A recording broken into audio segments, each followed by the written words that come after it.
ঢাকা মাওয়া এক্সপ্রেসওয়ের হাসরা এলাকায় আছেন রিপোর্টার নাসিরউদ্দিন উজ্জ্বল। আমরা সরাসরি যাচ্ছি তার কাছে। উজ্জ্বল, আরো মর্মান্তিক দুর্ঘটনা।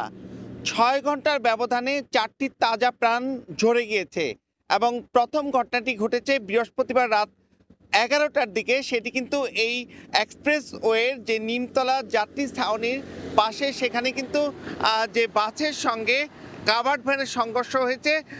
সেখানে ১৬ জন আহত এবং ২ জন নিহতের ঘটনার পরে কিন্তু আবার এই ভোর পৌনে ৫টার ঘটনা।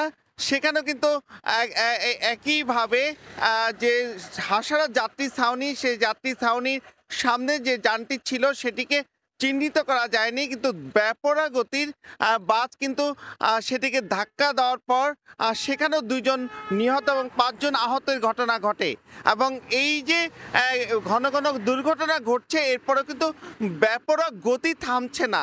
এবং এখানকার যে দায়িত্বরত হাইওয়ে পুলিশ, তাদের যে দায়িত্ব নিয়েও কিন্তু প্রশ্ন উঠেছে যে এই দেশের প্রথম এই দ্রুত গতির আধুনিক যে এক্সপ্রেসওয়ে, সেখানে যে দুর্ঘটনার হটস্পটে পরিণত হয়েছে সেটি নিয়ে কিন্তু কারণ দায়িত্বশীলদের যে দায়িত্বপূর্ণ যে দায়িত্ব পালন, সেই বিষয়টি নিয়ে কিন্তু অনেকে অভিযোগ করছেন।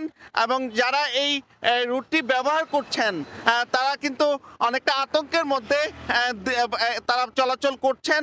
এবং যে প্রাকৃতিক দুর্যোগ, ঘন কুয়াশা, এসব ক্ষেত্রে যেভাবে আইন মেনে চলবার কথা রয়েছে, সেগুলো কিন্তু লেশ মাত্র নেই এই এক্সপ্রেসওয়েটিতে। এবং সরকারি হিসেবে যে এখন পর্যন্ত ১৪৫ জন কিন্তু নিহতের ঘটনার কথা বলা হচ্ছে। এবং এই যে বেসরকারি হিসাব, সেখানে কিন্তু এর পরিমাণ আরও বেশি। এবং গেল শুক্রবারে এই ছুটির দিনে যে এই এক্সপ্রেসওয়ের ধলেশ্বরীর যে টোল প্লাজায়, সেখানে যে মর্মান্তিক ঘটনাটি ঘটেছে, যে একটি বেপরোয়া গতির বাস সে এক্সপ্রেসওয়েতে যে অপেক্ষারত টোল দেওয়ার জন্য যে প্রাইভেট কার, মাইক্রো এবং মোটর বাইক ছিল, সেগুলোকে যেভাবে পিষে দিয়েছে, সেখানে কিন্তু ২ পরিবারের ৬ জন নিহতের ঘটনা ঘটেছে। এরকম ঘটনার পর ঘটনায় কিন্তু দায়িত্বশীলদের দায়িত্ব পালন নিয়ে প্রশ্ন উঠেই চলছে। তো এই ছিল আমার কাছে ঢাকা মাওয়া এক্সপ্রেসওয়ের দুর্ঘটনার সবশেষ।